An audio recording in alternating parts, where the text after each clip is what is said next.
I think like one of the most important things I believe about having an impactful career is you have to chart your own course. If the thing that you're thinking about is something that someone else is going to do anyway, or more likely something that a lot of people are going to do anyway, you should be like somewhat skeptical of that. And I think a really good muscle to build is coming up with the ideas that are not the obvious ones to say.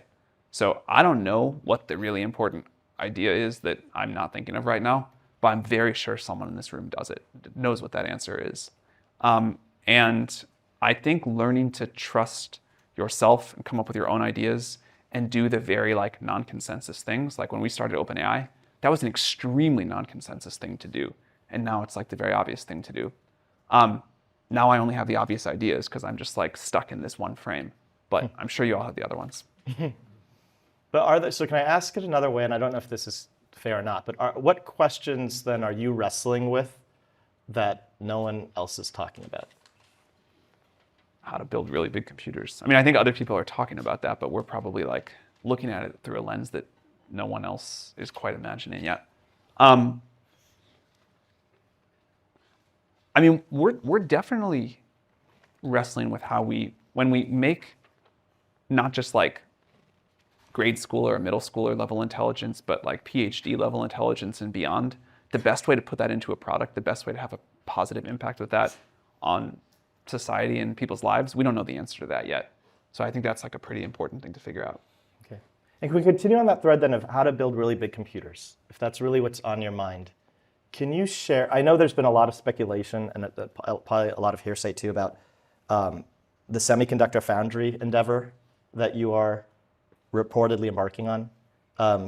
Can you share what would make, what's the vision? What would make this different than others that are out there? It's not just foundries, although that's part of it. It's like, if you believe, which we increasingly do at this point, that AI infrastructure is going to be one of the most important inputs to the future, this commodity that everybody's going to want, and that is energy, data centers, chips, chip design, new kinds of networks. It's how we look at that entire ecosystem and how we make a lot more of that. And I don't think it'll work to just look at one piece or another, but we got to do the whole thing. Okay, so there's multiple big problems. Yeah, I think like just this is the arc of human technological history as we build bigger and more complex systems. And does it grow, so in terms of just like the compute cost, correct me if I'm wrong, but ChatGPT-3 was, I've heard it was $100 million to do the model, and it was 175 billion parameters.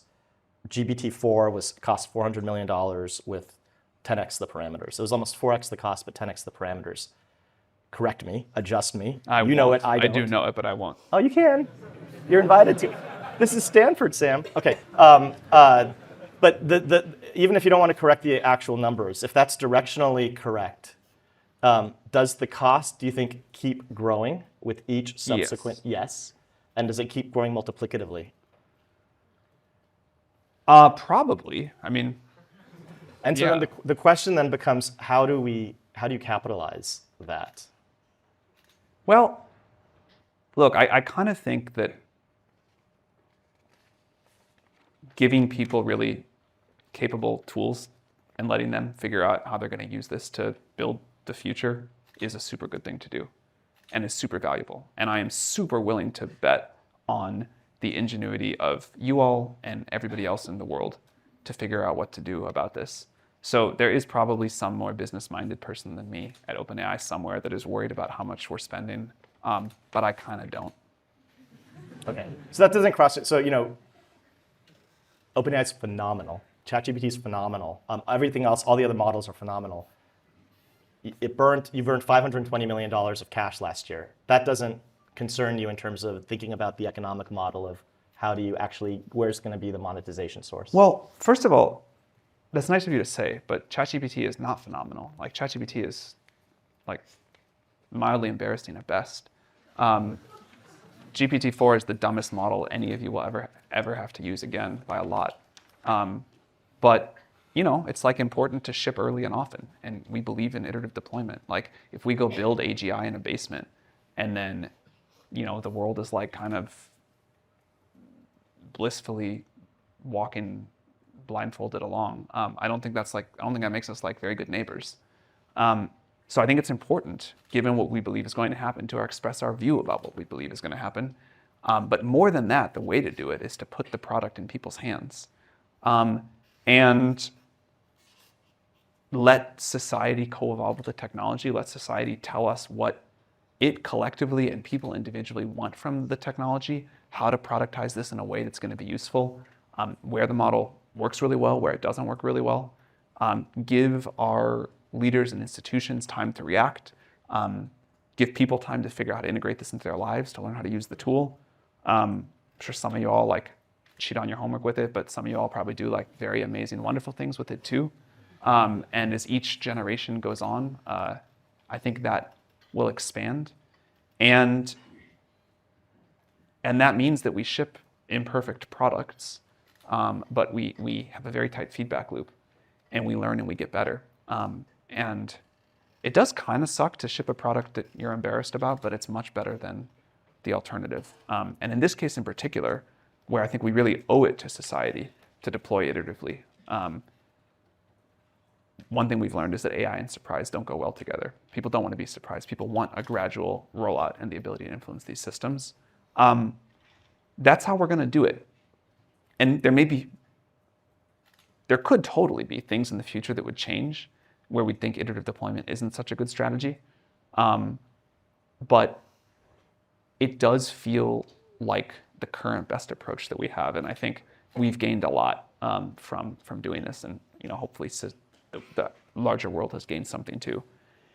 Whether we burn 500 million a year or 5 billion or 50 billion a year, I don't care. I genuinely don't. As long as we can, I think, stay on a trajectory where eventually we create way more value for society than that, and as long as we can figure out a way to pay the bills, like we're making AGI. It's going to be expensive. It's totally worth it. And so do you have I hear you. Do you have a vision in 2030 of what, if I say you crushed it, Sam, it's 2030, you crushed it, what does the world look like to you? Maybe in some very important ways, not that different. Like we will be back here. There will be like a new set of students. We'll be talking about how startups are really important. Technology is really cool. We'll have this new great tool in the world. It would feel amazing if we got to teleport forward 6 years today and have this thing that was like smarter than humans in many subjects and could do these complicated tasks for us. And, like we could have these like complicated program written or this research done or this business started. And yet like the sun keeps rising, people keep having their human dramas, life goes on. So sort of like super different in some sense that we now have like abundant intelligence at our fingertips.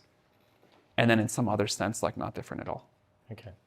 And you mentioned artificial general intelligence, AGI, artificial general intelligence. And in a previous interview, you defined that as software that could mimic the median competence of the competence of a median human for tasks. Yeah. Can you give me, is there a time, if you had to do a best guess of when you think, or a range of when you feel like that's going to happen? I think we need a more precise definition of AGI for the timing question, because at this point, even with like the definition you just gave, which is a reasonable one, I'm parroting back what you said in an interview. Well, that's good because I'm going to criticize myself. Okay. It's too loose of a definition. There's too much room for misinterpretation in there to, I think, be really useful or get at what people really want. Like, I kind of think what people want to know when they say, like, what's the timeline to AGI is, like, when is the world going to be super different? When is the rate of change going to get super high? When is the way the economy works going to be really different? Like, when does my life change? And that, for a bunch of reasons, may be very different than we think. Like, I can totally imagine a world where we build PhD level intelligence in any area. And, we can make researchers way more productive. Maybe we can even do some autonomous research.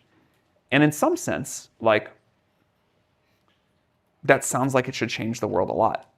And I can imagine that we do that, and then we can detect no change in global GDP growth for like years afterwards, something like that. Which is very strange to think about. And it was not my original intuition of how this was all going to go. So I don't know how to give a precise timeline of when we get to the milestone people care about. But when we get to systems that are way more capable than we have right now, 1 year and every year after.